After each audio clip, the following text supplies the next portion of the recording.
नमस्कार मित्रांनो, ॲग्रिकॉस सबका बॉस या आपल्या चॅनलवरती आपल्या सर्वांचं परत एकदा स्वागत आहे. महत्त्वाची गोष्ट म्हणजे व्हिडिओज आपण काल पहिला पार्ट बनवलेला आहे भूगोलवरती, तर दुसरा पार्ट बनवायचा आहे. तर काल एक कमेंट आलेली की सर कृपया ट्रिक्स सांगा. तर अतिशय बरोबर आहे त्यांचं, कारण आपण असंही पुस्तक वाचत असतो, पण ज्यावेळी ट्रिक आपण करतो एखाद्या गोष्टीची त्यावेळी ती पटकन लक्षात राहते. त्यामुळं आज न वेळ दवडता लगेच लेक्चरला सुरुवात करूया आणि ट्रिक वाईज सुरुवात करूया. तर महाराष्ट्रातील राष्ट्रीय उद्याने कोणती आहेत? तर महाराष्ट्रातलं ताडोबा हे राष्ट्रीय उद्यान आहे. ते चंद्रपूर या ठिकाणी आहे आणि कशासाठी प्रसिद्ध आहे तर वाघासाठी. तर आपण जी सगळी राष्ट्रीय उद्याने बघणार आहोत ती सगळी वाघासाठी प्रसिद्ध आहेत. तर आता ताडोबा चंद्रपूर येथे आहे, ते कसं लक्षात ठेवायचं? तर बघा, संध्याकाळी आकाशात चांदणं पडल्यानंतर चंद्र देखील असतो. तर काही लोक ते चंद्राला ताडतात म्हणजे बघतात. तर चंद्राला ताडणे म्हणजे काय? ताडोबा कुठं असेल? चंद्रपूरला. ओके, आपण ताडतो चंद्राकडे पाहून, म्हणून ताडोबा चंद्रपूर असं लक्षात ठेवा. त्यानंतर प्रियदर्शनी किंवा पेंच हे जे उद्यान आहे ते कुठं आहे? नागपूर या ठिकाणी स्थित आहे आणि ते देखील वाघासाठी प्रसिद्ध आहे. तर एखादा पेच प्रसंग निर्माण झाला तर आपण कुठे जातो? नागपूरला. कारण का? तिथे अधिवेशन भरतं. कसलं? हिवाळी अधिवेशन. म्हणून लक्षात ठेवा, आपण जर एखादा पेच प्रसंग निर्माण झाला तर नागपूरला हिवाळी अधिवेशनात जातो. त्यामुळे पेंच कुठे असेल? नागपूरला असेल. त्यानंतर तिसरं, संजय गांधी राष्ट्रीय उद्यान ते कुठे आहे? बोरिवली, नवी मुंबई. आता एक सिंपल लक्षात घ्या की संजय गांधी हे खेड्यात राहतील का? अजिबात नाही. तर मग संजय गांधी कुठे राहतील? शहरात राहतील. मग आता महाराष्ट्रातलं शहर कोणतं आहे मोठं? तर नवी मुंबई. म्हणून संजय गांधी राष्ट्रीय उद्यान बोरिवली, नवी मुंबई येथे असेल. ते देखील वाघासाठीच प्रसिद्ध आहे. गुगामल किंवा मेळघाट हे कुठं आहे? अमरावतीला. तर माझे अमरावतीचे 4-5 मित्र आहेत. तर ते काय करतात, ज्यावेळी सुट्टी लागते दिवाळीची वगैरे, तर ते एकटे जात नाहीत, तर एकमेकांचा मेळ घेतात आणि मेळ करून जातात सगळेजण, 4-5 जण. मग ते अमरावतीचे मित्र मेळ करून जातात, म्हणून अमरावतीला काय आहे? मेळघाट आहे. त्यानंतर नवेगाव, बांध, गोंदिया. आता बघा, नवेगाव, बांध हा शब्द. गोंदिया कुठं आहे? गोंदिया म्हणजे महाराष्ट्राची बॉर्डर आहे. कुठं? छत्तीसगडला बॉर्डर करणारा जो जिल्हा आहे तो गोंदिया आहे. मग बांध म्हणजेच बॉर्डरला मराठीत बांध म्हणतो. मग नवेगाव, बांध कुठं आहे? तर गोंदियाला आहे आणि ते देखील वाघासाठी प्रसिद्ध आहे. नंतर सह्याद्री किंवा चांदोली व्याघ्र प्रकल्प हा बऱ्यापैकी माहीत असतो. आता सह्याद्री जो घाट आहे आपला, त्या घाटाच्या आसपास कोणते जिल्हे आहेत? एक साधारणतः विचार केला तर याचं आपण उत्तर देऊ शकतो. तर सगळे पश्चिम महाराष्ट्रातले जिल्हे आहेत. लक्षात ठेवा, कोकणातलं आहे की नाही. सह्याद्रीमध्ये कोणतं आहे? सातारा, पुणे आणि कोल्हापूर हे तर घाटाला लागूनच आहेत. फक्त एक्स्ट्रा वाढलाय कोणता? तो म्हणजे सांगली. तर अशा प्रकारे काय 5-7 जी नावं आहेत आपण राष्ट्रीय उद्यानाची, तर ह्याच्या ट्रिक्स केलेलं तुमच्या नक्कीच लक्षात राहील आणि कोणताही मार्क जाणार नाही. त्यानंतर पुढचा जो टॉपिक आहे तो म्हणजे प्रमुख घाट आहे. तर प्रमुख घाटची देखील ट्रिक आहे आपल्याकडे. तर प्रमुख घाट कसे लक्षात ठेवायचे बघा. थळ किंवा कसारा घाट जो आहे तो मुंबई आणि नाशिक मार्गावर आहे. तर एक सिंपल लक्षात घ्या, पूर्णतः शहरीकरण झालेला जिल्हा जो आहे तो मुंबई आहे. तर मुंबईमध्ये नाशिकमधली काही लोक येतात कासरा घेण्यासाठी. कासरा म्हणजेच दावं त्याला म्हणतो, जनावरे बांधण्यासाठी जो लागतो तो कासरा घेण्यासाठी मुंबईला जातात. त्यामुळं कसारा घाट कुठे आहे? मुंबई आणि नाशिक महामार्गावरती. बोरघाट, तर बोरघाट पुणे मुंबई महामार्गावरती आहे. तर बोरघाट कसं लक्षात ठेवायचं? जर आपण बोर झालो, कधी कधी अभ्यास करताना बोर होतं ना, सो बोर झाल्यानंतर आपण कोणता पिक्चर बघतो? पुणे मुंबई पुणे. त्यामुळे जर बोर झालं तर पुणे मुंबई पुणे पिक्चर बघा, कारण तिथे घाट देखील आहे. कोणता?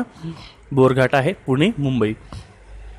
त्यानंतर आंबा घाट. आता हे कोणाचंच विसरणार नाही, कारण रत्नागिरीचा हापूस आंबा फेमस आहे, म्हणून कोल्हापूरवरून रत्नागिरीला जाताना काय? आंबा घाट लागतो. त्यानंतर पुढचा फोंडा घाट. फोंडा घाट कुठे आहे? कोल्हापूर आणि पणजीच्या दरम्यान आहे. तर या ठिकाणी एकदम रंजक अशी ट्रिक आहे.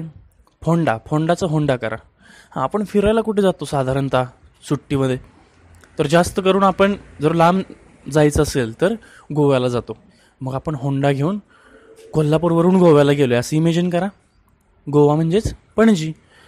तर फोंडा घाट कुठे आहे? किंवा फोंडा असं लक्षात ठेवा. होंडा घेऊन फोंडातनं निघालो आहे आणि कुठे गेलो आहे? पणजीला गेलो आहे. त्यामुळे कोल्हापूर पणजी महामार्गावर फोंडा घाट आहे. त्यानंतर कुंभारली घाट, कराड आणि चिपळूण. तर कुंभारली हा कराड आणि चिपळूण आहे. तर चिपळूणच्या जिथं जो घाट आहे त्या ठिकाणी कुंभारली हे गाव आहे. सो त्या गावावरून लक्षात राहील की कुंभारली गावाचंच नाव दिलं आहे घाटाला. असा जो घाट आहे तो कराड चिपळूण मार्गावरती कुंभारली घाट.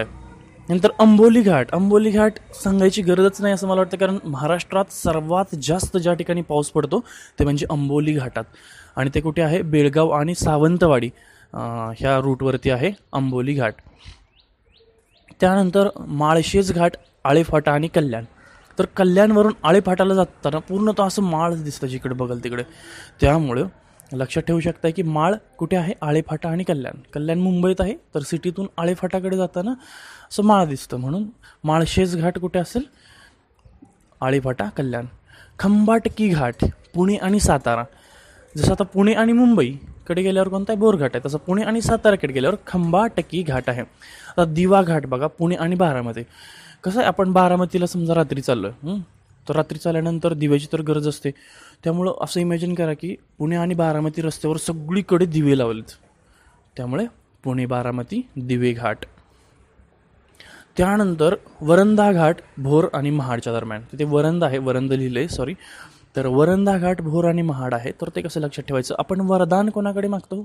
गणपतीकडे मागतो. मग अष्टविनायकपैकी एक गणपती महाडला आहे, त्यामुळे वरद विनायक असं देखील म्हणतो, त्यामुळे वरंधा वरद. ओके, तो घाट कुठे आहे? भोर आणि महाडच्या दरम्यान आहे. नंतर चंदनपुरी घाट कुठे आहे?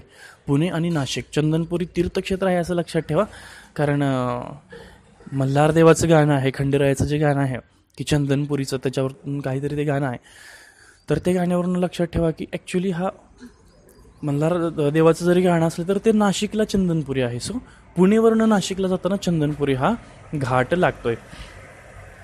तर अशा प्रकारे आपण महाराष्ट्रातील प्रमुख घाट देखील बघितलेले आहेत आणि महाराष्ट्रातील राष्ट्रीय उद्याने देखील बघितले आहेत. मित्रांनो, GS हा असा सब्जेक्ट आहे किंवा GK आपण म्हणतो, तर ह्याचा अभ्यास करताना म्हणजे बोर व्हायला लागतं.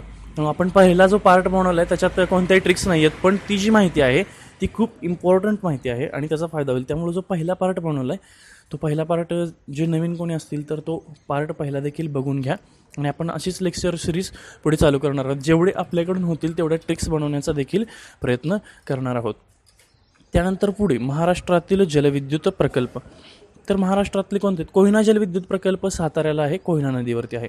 तर याच्यासाठी सिम्पल ट्रिक्स लक्षात ठेवा की कोणती नदी कुठं आहे एवढं जरी समजलं किंवा कुठून जाते तर जलविद्युत प्रकल्प लक्षात ठेवायला खूप सोपं आहे. तर कोयना नदी कोयना नगर नावाचं गावच आहे, त्या ठिकाणी आहे, म्हणून कोयना जलविद्युत प्रकल्प तिथेच असणार. त्यानंतर बघा भातसा व वैतरणा जलविद्युत प्रकल्प. अर्थात भातसा आणि वैतरणा ह्या कोकणातल्या नद्या ठाणेमध्ये आहेत. तर त्या वैतरणा नदीवर हा जलविद्युत प्रकल्प आहे. जायकवाडी सगळ्यांनाच माहीत आहे, औरंगाबाद येथे आहे. गोदावरी नदीवर जायकवाडीलाच आपण काय नाथसागर असं म्हणतो. त्यानंतर एलदरी जलविद्युत प्रकल्प. तर एलदरी कुठे आहे? ही नदी जी आहे ती एलदरी जलविद्युत प्रकल्प जो आहे तो हिंगोलीला आहे आणि पूर्णा ह्या नदीवरती आहे. तर राधानगरी जलविद्युत प्रकल्प.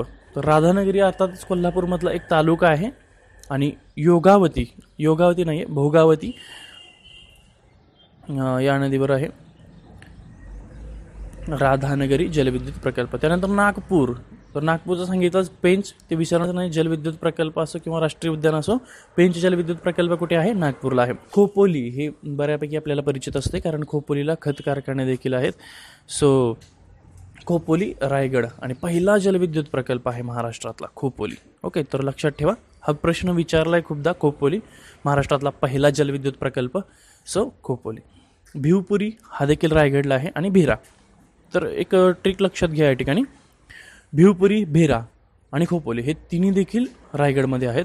तर खोपोली महाराष्ट्रातील पहिला आहे, ऑब्व्हियसली तो विसरणार नाही तुम्ही.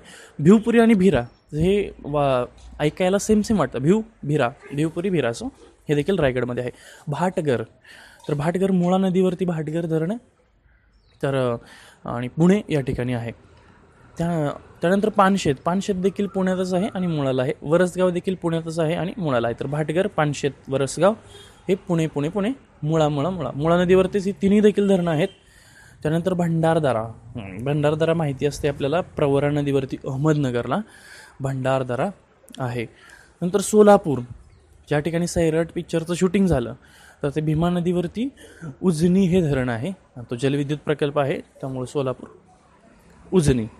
आणि तिलारी हा कोल्हापूरमध्ये प्रकल्प आहे. तर अशा प्रकारे आज आपण 3 टॉपिक बघितले. सर्वात महत्त्वाचे की राष्ट्रीय उद्यानं कोणती, आपण त्याच्या ट्रिक्स बघितल्या. महाराष्ट्रातले प्रमुख घाट कोणते आहेत त्याच्या देखील ट्रिक्स बघितल्या. आणि महाराष्ट्रातील जलविद्युत प्रकल्प कोणते आहेत त्याच्या देखील आपण काही ट्रिक्स बघितल्या आहेत.